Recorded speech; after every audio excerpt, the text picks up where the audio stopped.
Hello friends, आपका स्वागत है हमारे यूट्यूब चैनल पर। दोस्तों देखिए, हम पढ़ेंगे आज यूपी बोर्ड क्लास 12 की हिस्ट्री हिंदी में पढ़ेंगे। ठीक है, तो देखिए सबसे पहले पार्ट का नाम है ईंटें, मनके तथा अस्थियाँ।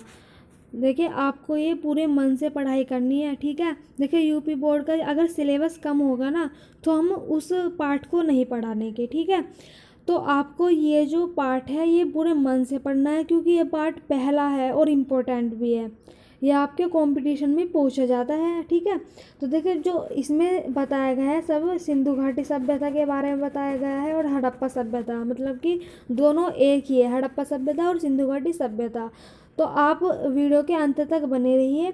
मैं आपको सिर्फ आज ये वाला चित्र और ये वाला बताऊंगी। ठीक है ना, तो देखिए ज़्यादा से ज़्यादा बच्चे हमारे चैनल पर जुड़े रहिए, ताकि आपको ऐसी वीडियोज आगे भी मिलती रहेगी और आप अपने दोस्तों में भी इस वीडियो को शेयर कर दीजिएगा ताकि उनको भी हेल्प मिल सके। दोस्तों आज देखिए, आज हम शुरू करने जा रहे हैं ईंटें, मनके तथा अस्थियाँ। आपके हिस्ट्री का पहला पार्ट है ये। ठीक है, देखिए हड़प्पा सभ्यता है। हड़प्पा सभ्यता जो है ना, सिंधु घाटी सभ्यता को ही हम हड़प्पा सभ्यता कहते हैं। देखिए शुरू करते हैं हम अपना पार्ट। हड़प्पाई मोहर, जो ये जो दिखा रखी है ना, ये देखिए हड़प्पा मोहर है एक। ठीक है, और संभवतः हड़प्पा अथवा सिंधु घाटी सभ्यता। देखिए हड़प्पा सभ्यता को सिंधु घाटी सभ्यता भी कहा जाता है। कि सबसे विशिष्ट पुरावस्तु है सेलखड़ी नामक पत्थर से बनाई गई इस मोहरों पर सामान्य रूप से जानवरों के चित्र तथा एक ऐसी लिपि के चिन्ह उत्कीर्णित है जिन्हें अभी तक पढ़ा नहीं जा सका है। दोस्तों देखिए, सेलखड़ी नामक एक पत्थर है। देखिए मैं एक आपको अच्छी तरह से समझा रही हूँ। एक सेलखड़ी नामक पत्थर है। ठीक है, प्रैक्टिकली आप समझिए। एक ये पत्थर है।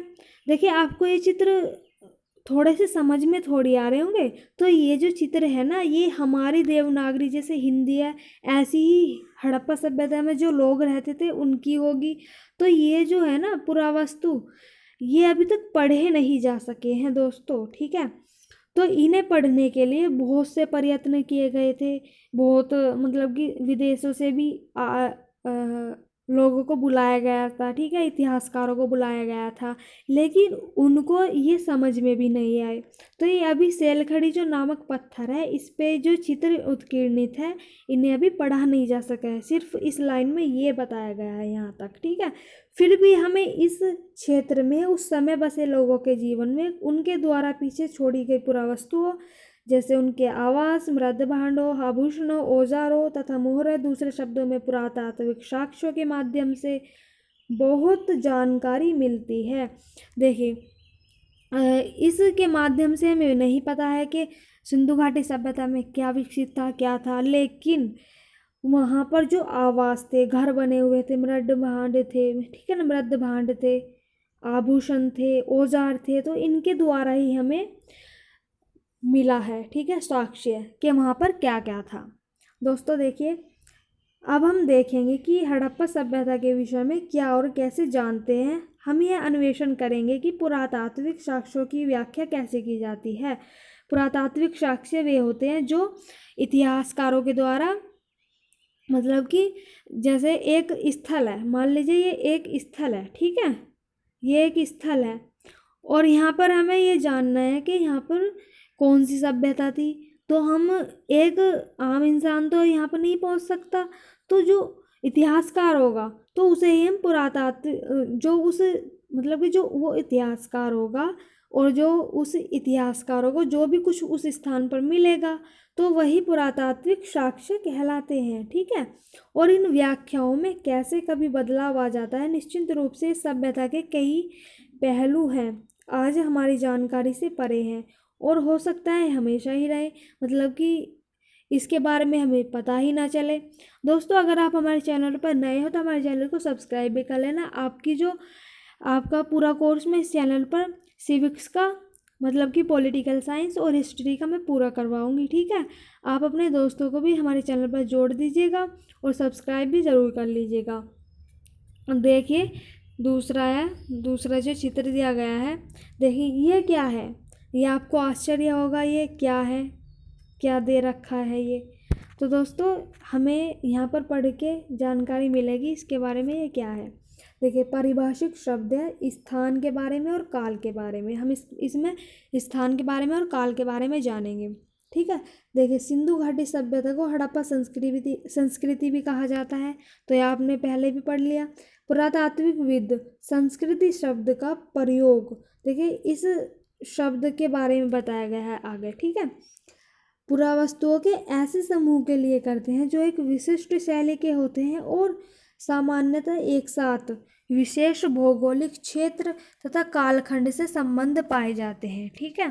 जो पुरातात्विक जो है ना संस्कृति शब्द का जो शब्द है पुरातात्विक पुरावस्तुओं के ऐसे समूह के लिए करते हैं जो एक विशिष्ट शैली के होते हैं और सामान्यतः एक साथ विशेष भौगोलिक क्षेत्र कालखंड से संबंध पाए जाते हैं।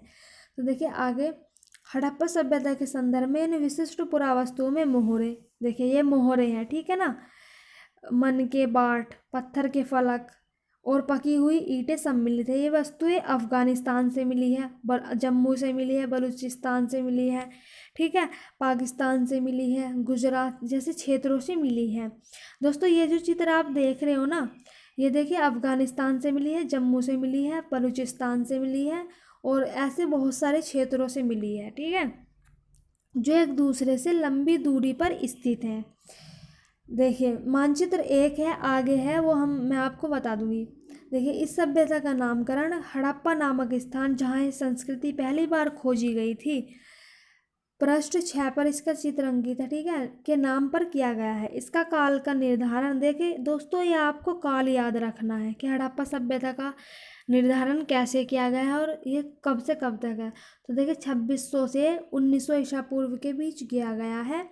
इस क्षेत्र में इस सभ्यता से पहले और बाद में भी संस्कृति अस्तित्व में थी, ठीक है। जो सभ्यता थी ना हड़प्पा सभ्यता, तो उससे पहले भी कुछ सभ्यता थी, इसे कहते थे हम आरंभिक और पर्वतीय हड़प्पा कहा जाता है, ठीक है। देखिए इस संस्कृतियों से हड़प्पा सभ्यता को अलग करने के लिए कभी कभी इसे विकसित हड़प्पा सभ्यता भी कहा जाता है। तो देखिए ये विकसित सभ्यता थी क्योंकि यहाँ पर बहुत सारे, आगे पढ़ोगे आप कि यहाँ पर पक्के मकान होते थे, यहाँ नालियाँ बनी हुई थी, यहाँ पर स्विमिंग पूल तक बना हुआ था। दोस्तों आप ये जानकर इसे पढ़ कर इसे मतलब कि आप चौंक जाओगे कि क्या क्या था यहाँ पर। दोस्तों देखिए हमने आज यहाँ तक पढ़ लिया है, ठीक है। देखिए आपको यहाँ तक अपनी किताब में भी पढ़ना है, ठीक है। अगर आपको किताब नहीं है ना आपके पास, तो मुझे आप कमेंट बॉक्स में बताओ, मैं आपको एक ऐप का नाम बता दूंगी, उसमें ये किताब है, ठीक है।